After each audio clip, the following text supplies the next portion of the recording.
Pernahkah kamu ingin menyelam ke bagian samudra yang paling dalam? Nah, hari ini kamu akan punya kesempatan mewujudkannya. Sebelumnya, seberapa lama kamu mampu menahan napas? Tidak terlalu lama. Tenang, jangan khawatir. Silahkan naik kapal selamku dan ikutlah denganku dalam perjalanan menuju kedalaman. Siap? Oke, ayo menyelam. Saat ini, tepat di bawah permukaan, kamu melihat banyak makhluk hidup berkeliaran di sini.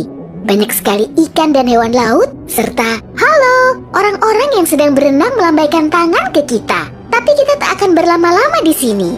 Dadah! Pada kedalaman 20 meter, ada dunia baru yang terbuka di depan matamu. Terumbu karang dangkal tumbuh dengan indah tidak jauh dari pantai. Dan hei, kita bertemu banyak orang lagi di sini. Tapi kali ini, mereka adalah penyelam scuba.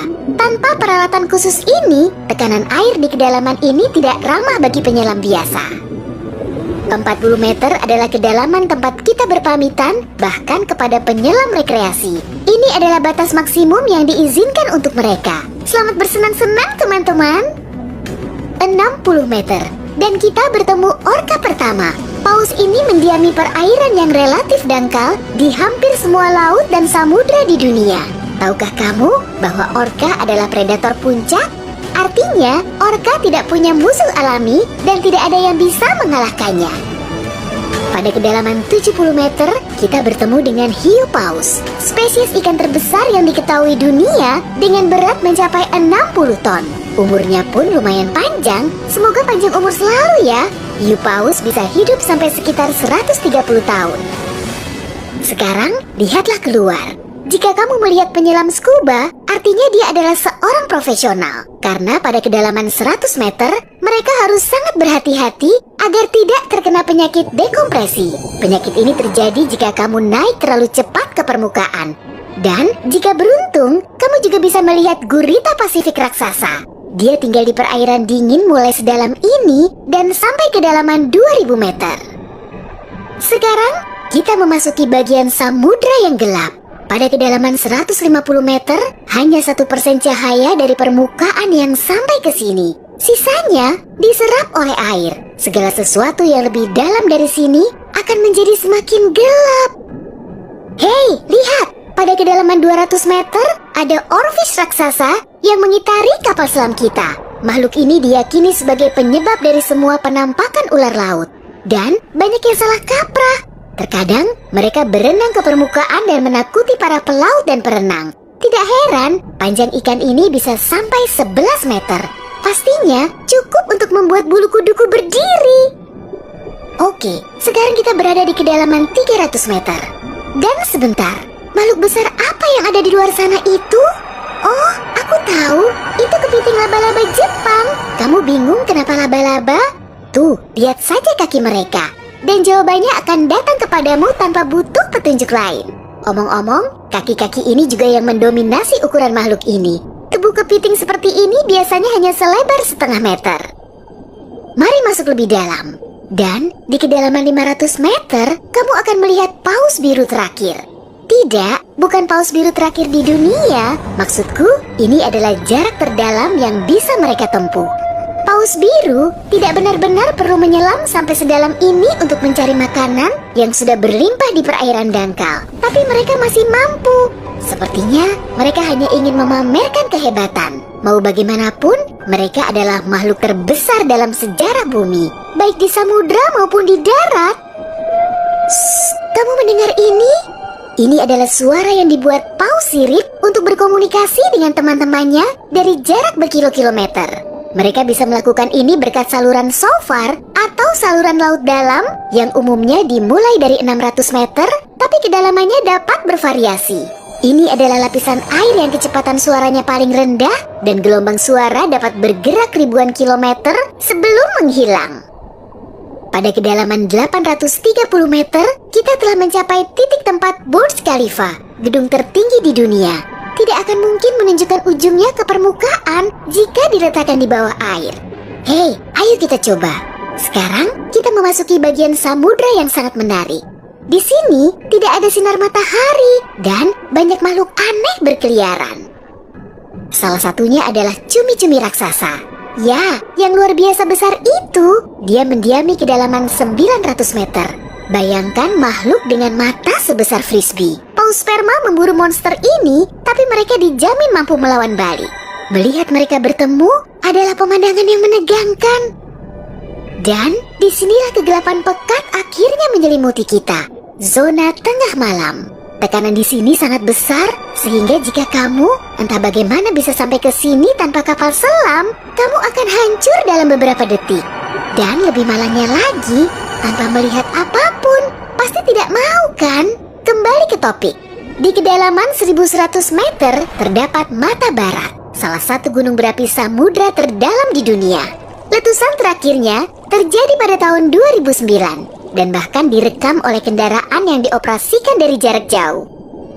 Di kedalaman 1280 meter, kita melihat hiu putih besar yang ganas. Predator ulung ini adalah jagoan di kedalaman ini. Penglihatan mereka agak buruk dan mereka bergerak menggunakan indera penciuman. Jadi, mereka sama sekali tidak membutuhkan sinar matahari untuk memburu mangsa. Aku tidak melihatmu, tapi tetap akan memakanmu. Selain itu, penyu belimbing, penyu terbesar di dunia, menyelam di kedalaman yang sama. Apa mereka sengaja menyelam sampai sini untuk bermain dengan hiu putih besar? Wah, lihat jala-jala besar itu. Kita sekarang berada di kedalaman 1500 meter, tempat metode penangkapan ikan bernama menangkap semua digunakan. Jala di sini akan diseret di sepanjang dasar samudra, menangkap apa saja yang kurang beruntung di sana. Mengenai seberapa merugikannya metode ini bagi kehidupan samudra, biar kamu sendiri yang menilai. Pada kedalaman 1830 meter, jika berada di Grand Canyon, kita akan duduk di titik terendah dan terdalamnya. Bayangkan semua curug di sana terisi penuh oleh air, maka seperti itulah pemandangan di sini. Nah, jika kita benar-benar berhati-hati, pada kedalaman 2000 meter, kita akan melihat ikan naga hitam. Makhluk yang bagaikan muncul dari mimpi buruk ini tinggal di bagian samudra yang dalam dan gelap. Dan percayalah padaku, lebih baik dia tetap di sana. Bentuknya mirip makhluk dari film horor dan aku lebih suka jika kita tidak berpapasan dengannya di permukaan. Pada kedalaman 2250 meter, kita harus berpamitan dengan paus sperma. Ini adalah titik terdalam yang bisa mereka selami. Dan mereka memang tidak punya urusan untuk menyelam lebih dalam lagi.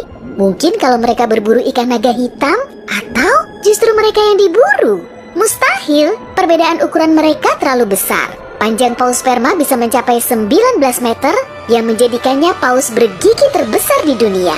Tidak banyak makhluk laut bisa melawannya. Semoga kapal selam kita punya lampu sorot yang kuat ya. Karena tanpanya, kita tidak akan bisa melihat keindahan terumbu karang samudra dalam yang super indah di kedalaman 3000 meter. Terumbu karang ini dapat ditemukan di setiap samudra dan sayangnya tidak bisa dilihat tanpa peralatan khusus untuk menyelam di samudra dalam. Oke, mari terus melangkah lebih dalam. Dan di kedalaman 3700 meter, kita mencapai kedalaman rata-rata samudra dunia. Mulai sekarang, perjalanan menuju kedalaman yang sebenarnya dimulai. Dasar samudra rata-rata telah kita lewati, jadi sekarang saatnya menyelami celah terdalam. Pada kedalaman 4500 meter, monster dari mimpi buruk terburukmu muncul di sini. Anglerfish misalnya, akan membuat siapapun bergidik ngeri. Giginya yang panjang dan bengkok, serta antena di kepalanya untuk memikat mangsa, sudah cukup untuk menimbulkan rasa takut, bahkan di hati orang-orang yang paling berani. Tapi yang lebih mengerikan, mungkin adalah makhluk yang disebut swallower hitam. Itu adalah monster mirip belut yang memiliki perut super elastis dan mampu menelan mangsa yang ukurannya 2 kali lipat. Lihatlah ke bawah, dan kamu akan melihat bangkai kapal terdalam yang pernah ditemukan. SS Rio Grande di Atlantik Selatan yang tenggelam pada tahun 1941 dan mencapai kedalaman 5.760 meter. Tidak heran, kapal ini baru ditemukan 55 tahun kemudian. Sekarang, bagian samudra terdalam dan tergelap dimulai. Kita menyelam ke Palung Mariana. Menurut pengukuran resminya, Palung Mariana dimulai pada kedalaman sekitar 6.000 meter. Ini adalah area yang paling jarang dieksplorasi dan paling menarik bagi para ilmuwan dan petualang. Apa yang ada di dasarnya? Baiklah, kita akan melihatnya. Tapi selagi masih dalam perjalanan, aku akan menunjukkan hal-hal lain yang ada di sini. Misalnya, ini adalah ikan terdalam yang pernah ditemukan. Namanya ikan siput. Dan dia tinggal di kedalaman 7.900 meter. Tubuhnya tembus cahaya sehingga kamu bisa melihat menembus kulitnya. Ya, untungnya kita tidak mematikan lampu. Bentuk makhluk mungil ini ternyata sangat imut bagi makhluk yang mampu menahan tekanan sekuat ini. Makin rendah dan dalam, kamu tidak akan melihat jenis ikan atau hewan vertebrata apapun di sini. Tekanannya terlalu besar untuk makhluk-makhluk tadi. Tapi ada udang dan invertebrata lainnya. Belum lagi mikrob yang dapat hidup bahkan di bagian terdalam samudra. Dan bagian terdalam itu adalah kedalaman Challenger. Ini adalah bagian bawah Palu Mariana dan kedalamannya 10.927 meter. Ya, kita telah sampai di bagian paling bawah bumi. Tak banyak orang yang pernah ke sini dan tak banyak juga yang diketahui tentangnya. Tapi para ilmuwan tidak akan berhenti dan ada harapan kita akan segera menemukan rahasia apa yang berada di kedalaman samudra.